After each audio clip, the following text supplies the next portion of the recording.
Once again, good morning, everyone, and welcome back to our Monday morning coffee time live stream. It seems like it's been a long time since last week's live stream.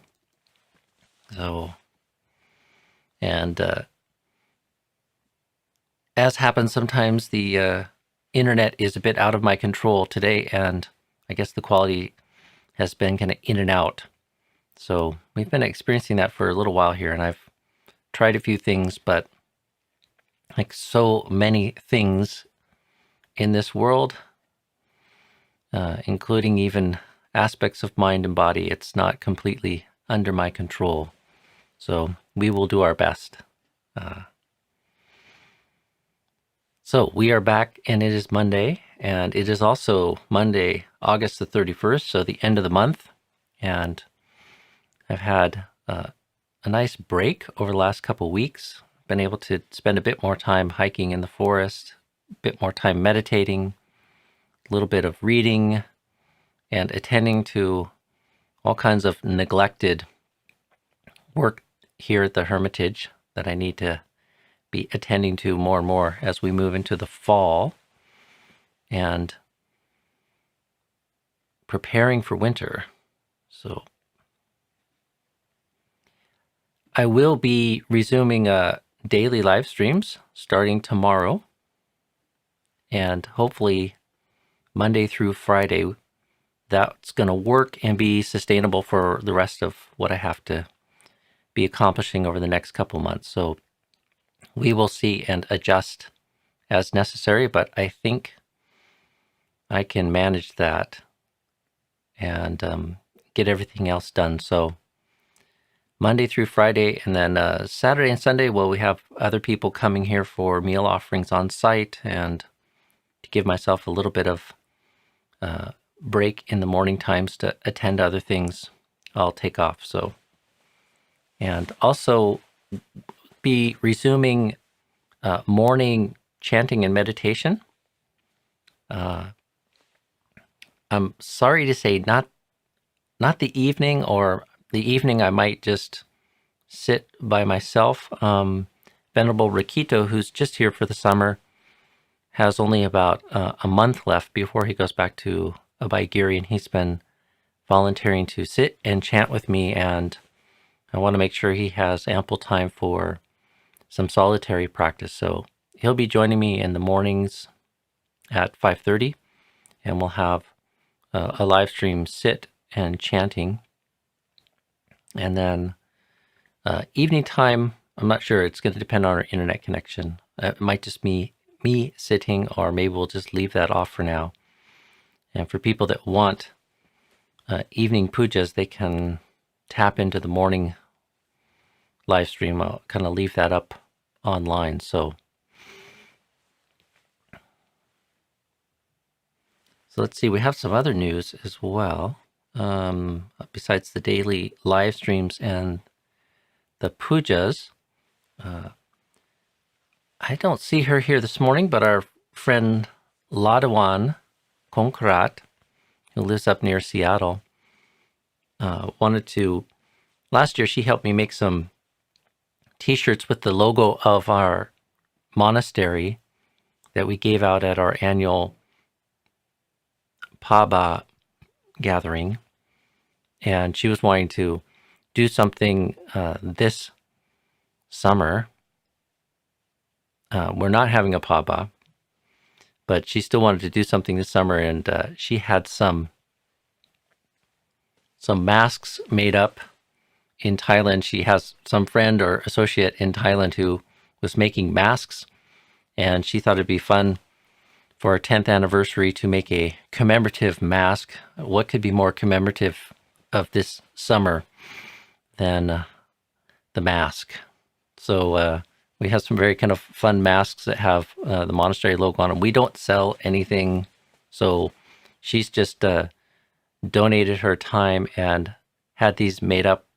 There is a blue one and a white one, and people that live locally in the gorge and in Portland area are coming to visit the Hermitage for whatever reason, I'd be happy to give you one or two. And she's also offered to mail them out to people, I think domestically. I don't know if she can send them internationally very easy, but there'll be a post going up on our website that has the details. And then also, if you catch her here in the morning live stream, she might be able to give you the details herself. I don't see her here this morning. She's usually here every morning. But anyways, thank you, Ladawan, for doing those. It's kind of very fun. It's not, we're pretty color coordinated, so it's not monk colored. So it's, I like the blue, and that seems to be a fan favorite. The monks, we wear something that matches our robes. And we've had many friends from Thailand, or Thai friends who have family in Thailand, have been sending over monk-colored masks to the monks here. So, oh, there you are. Hi, Ladawan. So if people can cover the postage and get a hold of Ladawan, her details and address were going to be posted probably today. There's a new post ready to go up on our website, pacifichermitage.org. You can visit that. So,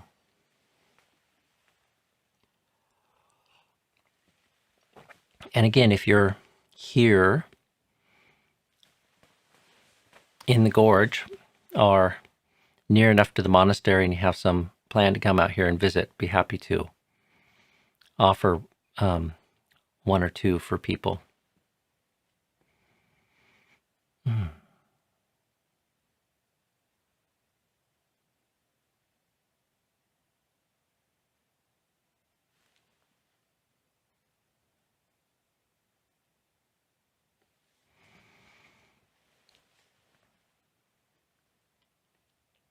So one of my go-to themes for reflection, and something that's on my mind this morning, is the whole nature of control and how it relates to the self.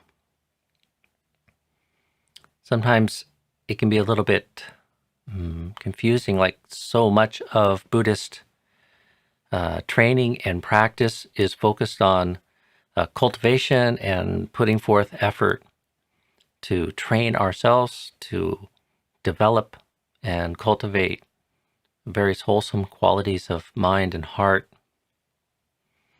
And I would say, we almost live in this paradigm of self-betterment. And it can seem to sort of conflict with some of the teachings on self and no self in particular. Little inspiring thing that comes out of the suttas that I often reflect on is connected to my name, which is the self that is well tamed or well trained is a light to the world. And it speaks to this kind of endeavor to not just shrug our shoulders and acquiesce to whatever level of skillfulness and suffering that we happen to be seemingly stuck with, and to endeavor to challenge ourselves to grow in skillfulness, primarily so that we can overcome suffering, including the suffering that is so maybe uncommon or difficult to overcome. And if you think about it, somebody who is spiritually, psychologically mature, skilled, grounded in qualities of kindness and virtue and generosity and full of clarity and presence and love and compassion, equanimity. It's not only a delight to know such people, or even people that are manifesting those qualities, but it really does bring light to the world. it's a great kind of inspiration to see somebody who is, I like to sort of say, spiritually and psychologically mature, at ease, clear, untroubled, unconfused, and who's done their work, the self well tamed. We all arrive in this world and even arrive at the beginning of our spiritual practice with work to do and things that need to be tamed. And it's great to sort of see the results of that in ourselves and in others, and maybe even more profoundly in certain teachers and adepts, spiritual adepts.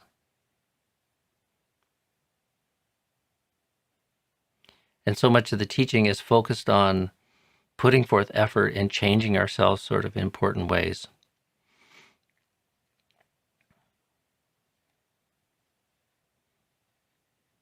And yet when we turn to examine the very definitions of the teachings on self, so much of the way the Buddha sort of defines it is recognizing the trouble that comes from this sort of assumption that we have more control over aspects of mind and body, or others, or the world, or the environment. So I always point people back to the Anatalakkhana Sutta when the theme of self kind of comes up, to ground themselves in what it is that the Buddha's meaning and pointing to when he raises the whole kind of contemplation of anatta, or selflessness. And in that teaching, he leads his former ascetics that he's teaching, his former fellow ascetics, through this contemplation of the various aspects of mind and body, and pointing to this recognition that ultimately we're not in control. And because of that, they're not me, they're not mine, they're not myself. If this body was self, then we'd be able to control it, to wish it and will it to be as one would desire. And a whole lot of dukkha and a whole lot of suffering comes from the fact that the body isn't self. And on some level, we take it as self. And that leaves us kind of stuck in the cycles of craving and dukkha. Craving that ends in dukkha. Wishing and wanting and desiring.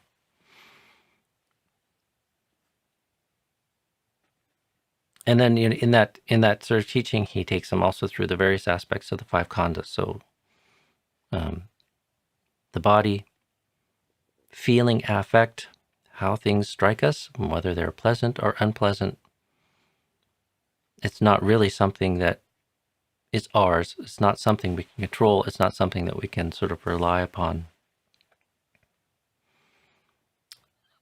Same with our perceptions, same with thought, emotion, mental formations of all kinds. Sankhara in the language of the suttas. And consciousness itself. So how do we make sense out of this? Like, if at the center of Buddhist wisdom sits these truths of anicca, dukkha, anatta, and anatta is strongly defined as some sort of realization that we're not in control of mind and body. How do we square that with all these injunctions to be a light to the world, to tame ourselves, to train ourselves, to kind of grow in control, grow grow in our ability to sort of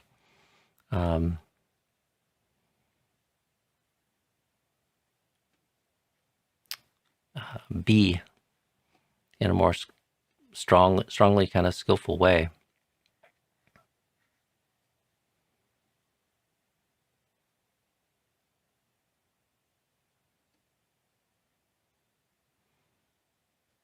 I think a lot of my early kind of inspiration and efforts in practice were often sort of fueled by a sometimes conscious, sometimes unconscious sort of sense of becoming something of a superhuman, super spiritual Superman through successful meditation, through successful sort of cultivation of the Buddhist path. I guess you could say before I'd really studied enough to have a more mature kind of concept of what the Buddha's pointing at. There was this idea of enlightenment being this overarching kind of perfection of being. And there are various teachings where the Buddha is directly kind of pointing to sort of kind of controlling the mind and mastering the mind and having kind of a sufficient sort of skillfulness to be able to control our experience. But the kind of conundrum, I think, is solved sort of on a deeper level of the practice, sort of realizing that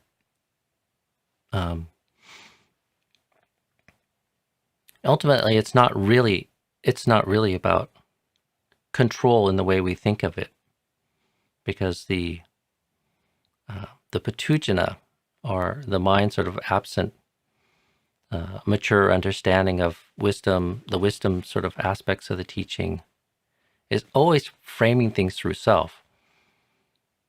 So it's like, there's this under-informed, immature sort of sense that we need to be different, but it's all framed through self. It's all framed through me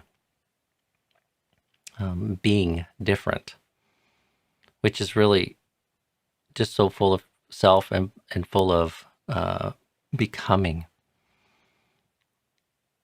that it might bring some sort of energy and inspiration, but at some point, like, it has to be purified. It has to be sort of seen through, and the effort has to be purified. The understanding of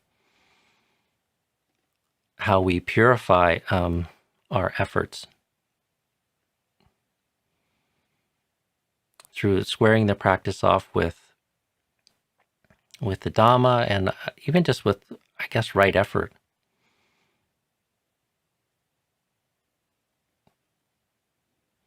One eventually sort of comes to an adjustment of how letting go of notions of the self, and for me, like, focusing on this fundamental part of the cultivation is right effort. And it's really just like, it doesn't have to be so strongly kind of framed and fueled by aspects of me becoming someone or something, or having mastery over some particular aspect of my mind and body and emotional habits and cognitive habits as an aspect of personality, but more as a way of learning how to sort of live in skillfulness, and learning how to respond to the challenge of life with increasing skillfulness. And the notions of being and becoming and striving to be and become that are full of self ultimately are just obstacles in that. There can be tremendous motivation and energy, but because it's not purified, it can only sort of take us so far, because we're constantly identifying in a worldly way with our successes and failures. And at some point we realize that that's kind of going on, and we learn to sort of trust in just meeting the sort of present moment and engaging it with as much presence and wisdom as possible to learn how to resolve unskillful tendencies and engage, nurture, sustain, and develop skillful qualities of mind.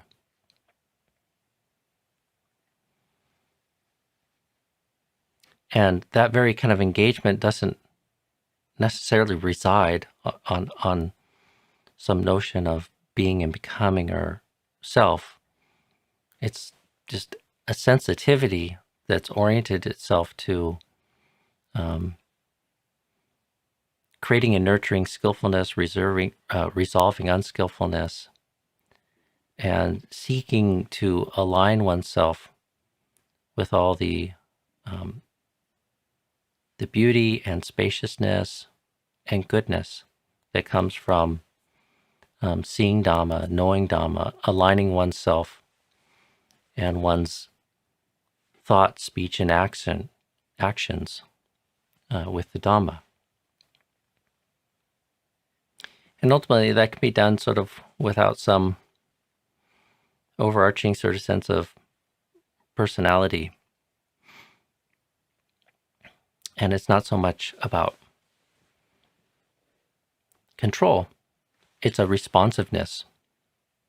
And it's a responsiveness and an ever deepening sort of orientation towards skillfulness and skillful, beautiful, peaceful qualities of the Dhamma.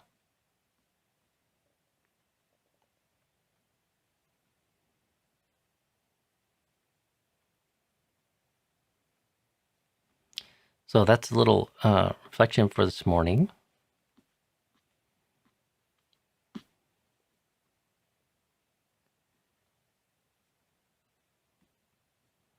In alignment with the theme, these reflections sometimes don't go where I want them to.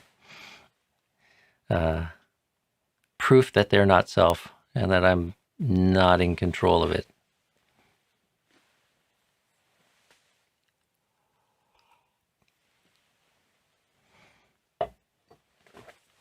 Okay, well, wow, we're already on 8:30, and I'm going to endeavor to keep these shorter because we're resuming daily live streams here starting tomorrow. So if people have questions or want to catch my attention, I'll remind people to use the @Pacific Hermitage. That will help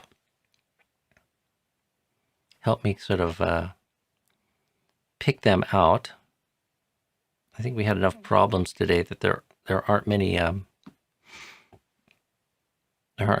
any questions that I can see. I see a comment from Sumana here. So just a reflection today. We'll maybe resume questioning tomorrow on our morning live stream. And maybe in parting too, I got lots of wonderful email from you all about your commitments, and I appreciate that very much, and also lots of feedback and several offers to help with question comment moderation, and we're still working on that. So I still haven't found an easy way to float all the questions up, even with the help of a moderator, using the system that I have right now. So but we'll keep working on that. And if you sent me an email and haven't heard from me, my apologies. I can't respond to everything. And I was hoping to get to the end of my inbox before the end of this month, but haven't yet. So, all right. Well, I will leave it at that for today.